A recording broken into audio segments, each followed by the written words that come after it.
Leslie. Hello, Leslie. I have a question concerning button versus big blinds. Please. On ace-side board, can we fold pairs versus flop bets? As we will be barreled a lot from our pair. Yes, definitely. So let's say we're 15 BB effective.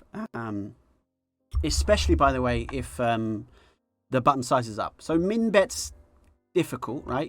If you're facing a min bet, 1 into 4.5, you're basically putting 1 in as the big blind to win a pot of 6.5, so you don't need many direct odds, and your 2-pair live are pretty good. You have a pretty good, what's the word I'm looking for?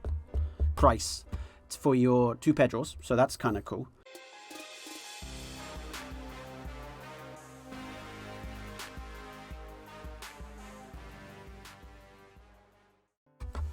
Against in bigger size pots, and especially on boards that will favour the button. Let's say, for example, it's a Queen 10-7 board, and you have 7-6, no backdoor, and the button size is half pot. I would fold there 7-6 all day long, no problem at all. So yes, absolutely correct. And against the min bet, probably cool because I just see the 2-pair. But as soon as they size up, I would definitely say that. So depends flop sizing. Zach's absolutely spot on with that analysis. Let's call 2-6. All right, Jenny, what have you got here? Let's try the mentalist act again, huh?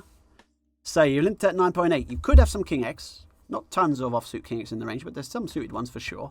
Those would all bet. Probably on this board, you'd expect most of the air to bet as well. So all of the air, all of Jack 7, Jack 5, whatever, is there. Barrels 3 on the turn. Now, this is a nice barrel by him because it's really, really difficult for us to defend this correctly. Now, we have some King X, and we have some 6X, and we have some 3X. We have a 2, which is unblocked all the bluff, so that's a good thing. So I think with this hand, we actually probably want to call one more. If we've got all our 6 and 3X, we're just super exploitable here.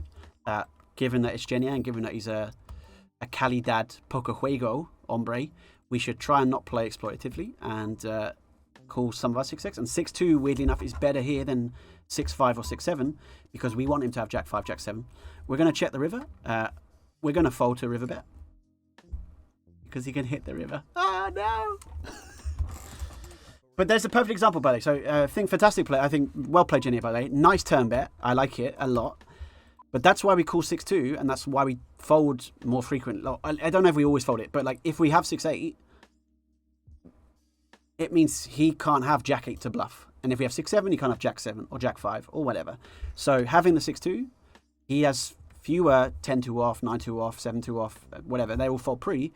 So having a 2 there is good for our. It's like it's a better 6 to have despite it being a worse kicker because we're bluff catching with all our 6X, right? So you have to decide, well, which 6X do we bluff catch with? I hope that made sense, and it's a fantastic demonstration in practice, right? Oops, we went to call here. Sorry, I was getting distracted by... All right, remember we've got a time bank, so let's go a bit quicker. What if there's any jamming of our hand on the turn? Just like fold out the 2 pairs? Don't know. We'll jam the King Jack. Good luck. Buena suerte, mi favorito amigo.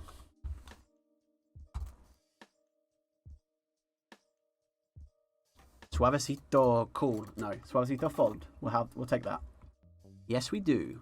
Oh, they're in the wrong place. What are they doing over there? We're going to call A7, and we're going to move Juan's arms in the right place as he plays poker for us. Look at those. I tell you, you'd feel safe in those arms, wouldn't you?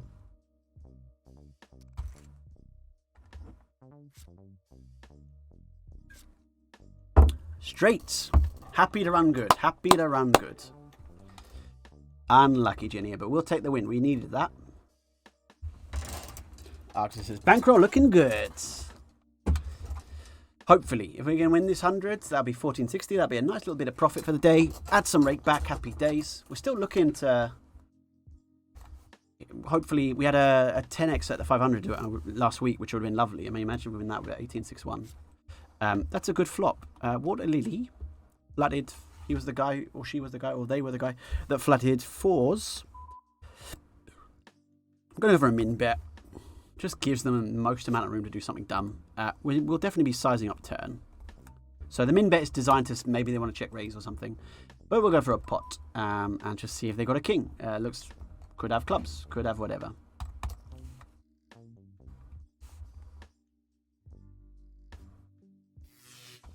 All right.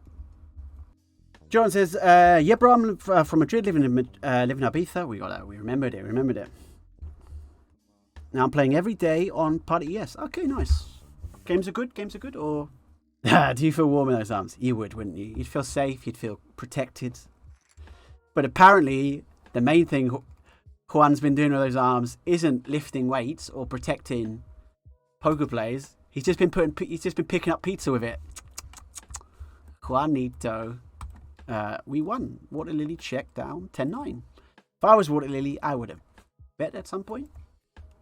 Flop would have been an option. Let's make a quick note.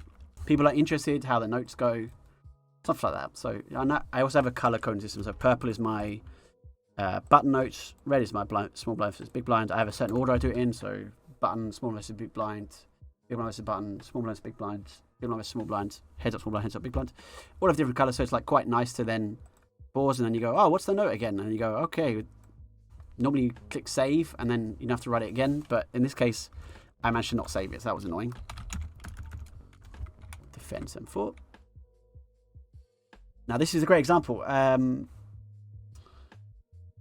It was Leslie. Leslie, you were asking, can I fold pairs? This would be a perfect example. If Water Lily goes 2.5 or 2.25, definitely fold.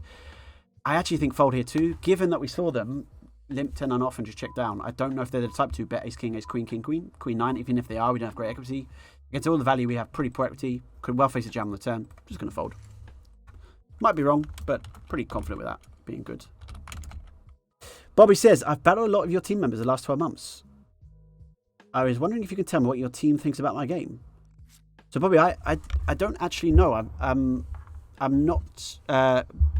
Bobby, you're playing on Ontario, right? So you play Jason, maybe? And you play... You would be playing who? Who are our Ontario members? I mean, Jack, I don't think is playing.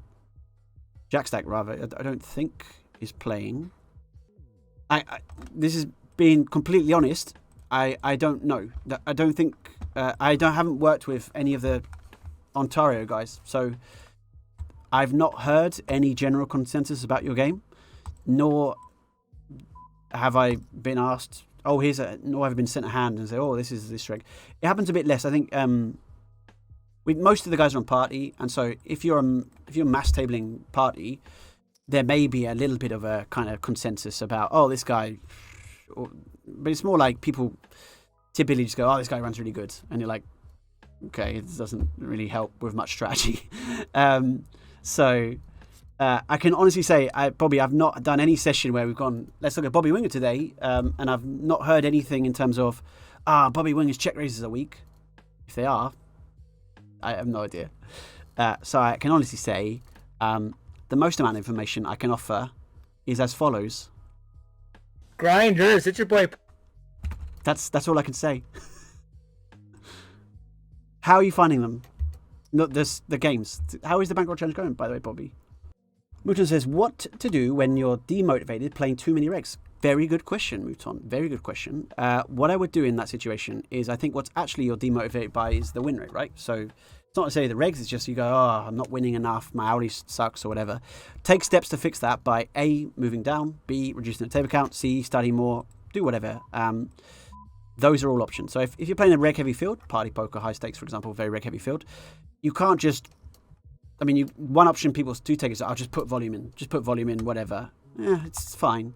I prefer the option where it's like, I like to play with confidence. I like to play knowing that I'm profitable in the game, in the majority of lineups.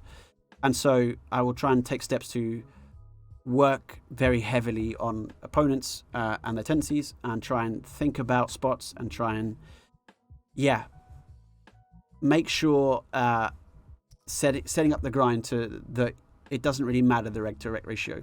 So rake back helps as well, of course. You can optimize your rake back. On Party Poker, you'll be more efficient with the leaderboards. That's something else you can do. I think so far in March, my rake back average is about 44%. So if I have Diamond Club Elite and I get 65% base, I'm legitimately 16 days into March would be on 110%. So that's kind of cool.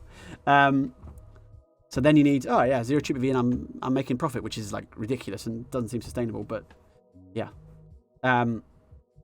But study, absolutely. Ah, there you go. Rancho, study more. That way you feel comfortable with them, load the table, make notes, and crush. Ah, Rancho, I tell you what. Jenny, you've literally just said exactly what I was going to do. Bosch says, good luck. Do I get the coach in? Is that how it works? You do get the coach in. Just drop me a message on Discord and I will send you the options. Water Lily Limps at 3.6. Is this aces? It feels like... Aces.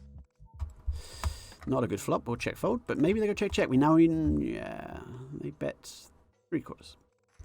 Buona fortuna. Jam in the king 4 suited, because king 4 off is not a jam. Just remember, King 4 folks, suited. king 4 off. We're looking for It's not a spades, I was going to say, but jam. not too many. Just a couple. That's perfect. That's exactly what we wanted.